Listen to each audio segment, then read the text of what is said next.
It's a late night. I'm just about to go to sleep. As y'all know, I am homeless, so that's what it is. Yeah, we out here. You know,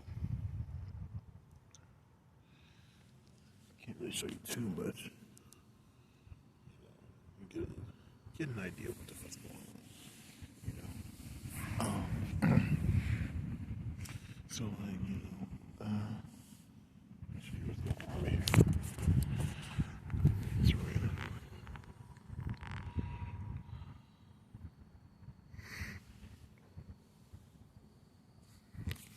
So yeah, I just thought about sexually. I just want to keep on, making these updates or whatever. God damn.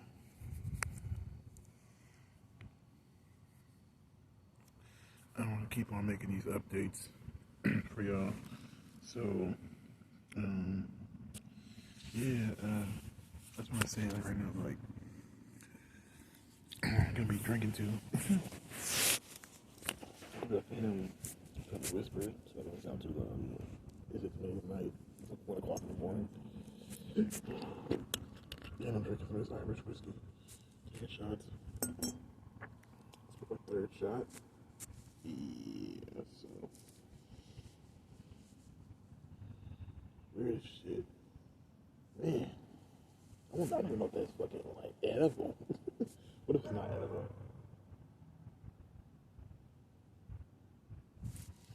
I don't know if y'all heard that shit. Earlier I had drunk some like I found some syrup. It smelled that's brown or whatever, and it smells like um like what's that shit called? The Lipton tea. We used to get the Lipton tea, right? But it was like in this powdery, sugary thing form, and it was brown and white looking thing.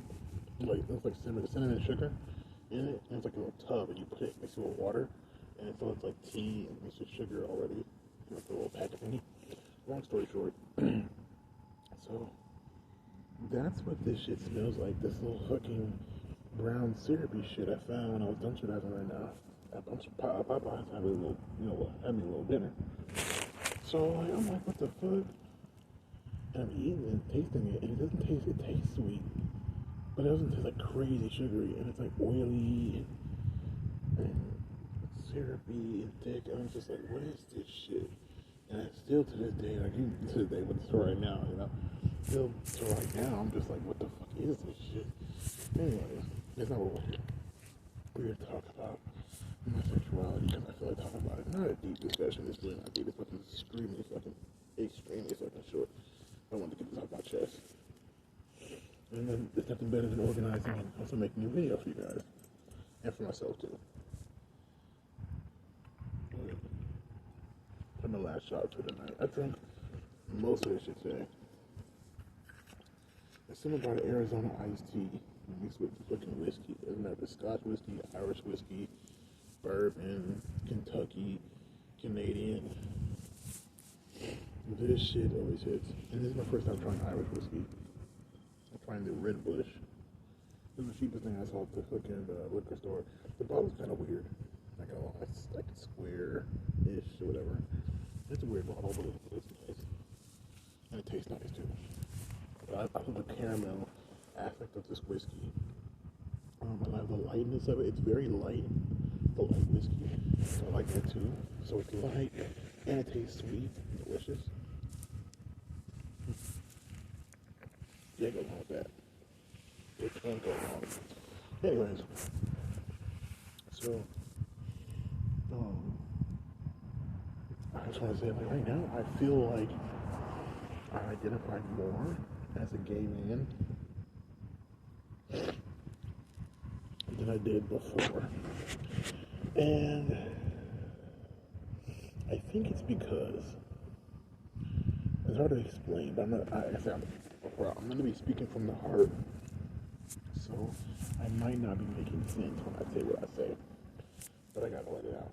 So like, I feel like I identify as a gay man because of the fact that, well, there's two aspects of it. For the first start is, well, how am I gonna say this? I would say this identity was conjured up. You know, the gay man identity, I feel like, is a settling identity to try to fit more into heterosexual cisgender normativity. And I think that's the reason why, like, you know, I'm actually comfortable being a gay man because society, you know, raised me to be a boy and then to be a man. So I feel this need, not need, but like I feel this, excuse me, I feel as though that's easier for me to be a cisgendered man than to be a trans woman, you know, of any kind. You know, just, you know, using that as an umbrella term. You know, there's just no way. You know, right? At least right now, I don't really know exactly the details, but there's just no way. And being born to a sissy crossdresser fetish and lifestyle and whatever you want to call it, right? Expression. It's like a lot of that has to do with like girlhood, you know, because it's something that as a man we've never experienced, and in so many words, we've never experienced how it is to be the opposite gender. And so, in so many words, not having any understanding and being born, you know, and to be able to express, you know, femininity on that level of gender, it's like you're gonna be a girl, you know. And so that's why you see a lot of like sissy crossdressers or whatever, their connection to womanhood is not so strong because a lot of them have a girly or childish mentality about what it means to be a woman. You know, which they enjoy. You know, it's girl time for them. You know, everybody wants to connect to their inner child, you know. Cis men and cis women. But the problem is, you know, the real problem is like because of that, it creates a certain level of immaturity, you know, for sure. It creates a level of immaturity, you know, that makes it hard. It makes it hard for one person that has felt the consequences of that immaturity. You know, like I felt the consequences of that immaturity. You know, and now it just feels as though, like, you know, like that. It feels as though I don't think I'd ever make that mistake again. Like honestly, I feel like I would never come out as transgender or anything like that. I feel like even if I had the access to do so, I think the first thing I would do is I'd come out as well, I'd basically be a secret crossdresser, you know what I'm saying, and have my kicks that way, you know. And so that being a part of my sexuality, you know, even though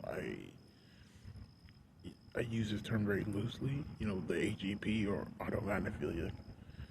You know, I use that loosely in this conversation.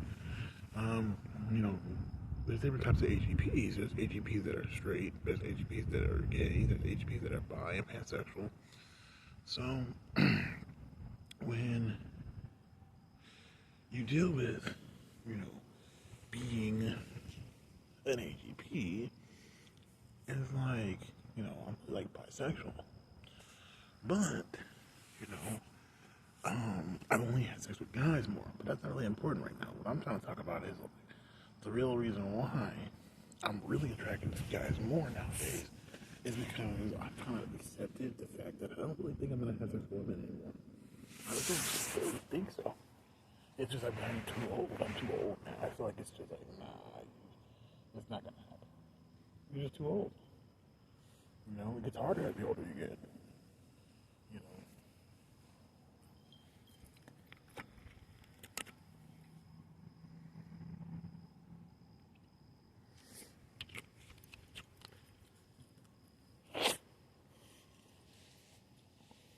You know, it's harder the older you get.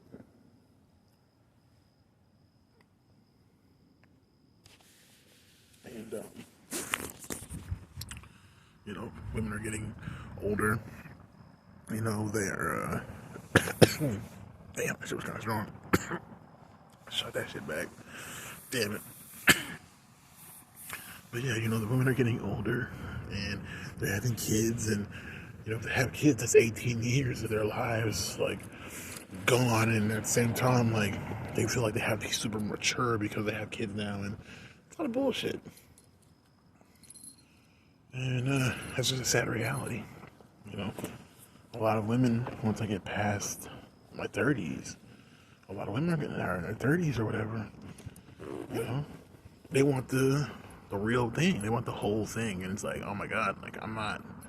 In my mind, I'm like, I'm not prepared for that. I'm not mentally prepared to like get married even or be in a relationship with a woman. I can have sex with a woman. I know that. I'm just not mentally prepared. You know? And then the more I mess with the LGBT community, the more I realize that I really just like, seeing dudes are males, so to speak. I like drag queens, I like trans women, I love gay men, I love cross dressers, I love all these motherfuckers. And so, as I realize they're all males though, and so that's what I'm realizing, like now, like I'm okay to identify as a gay man because a lot of gay men are, masculine, some are feminine, some are queer, so to speak. Some people are gender non-conforming. It's a lot of different things. And so I just feel like, honestly, and also I feel like also sexually, there's nothing more gratifying to your femininity than to have sex with a man and take that feminine role, And so that's also something I've noticed. It happens for a lot of people that are ex, trans women or whatever, because they end up becoming gay men and just going crazy with the whole gay man thing, They just go crazy over dick, and it's like they just love how dick makes them feel,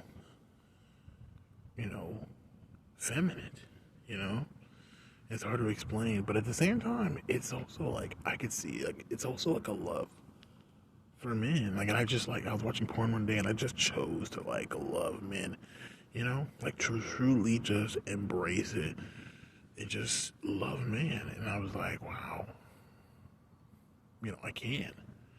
And that's when I came to the conclusion that it's like, yeah, I think I'm just more into guys. I'd rather be with a guy. And it's weird because I always thought, you always think, like, oh man, like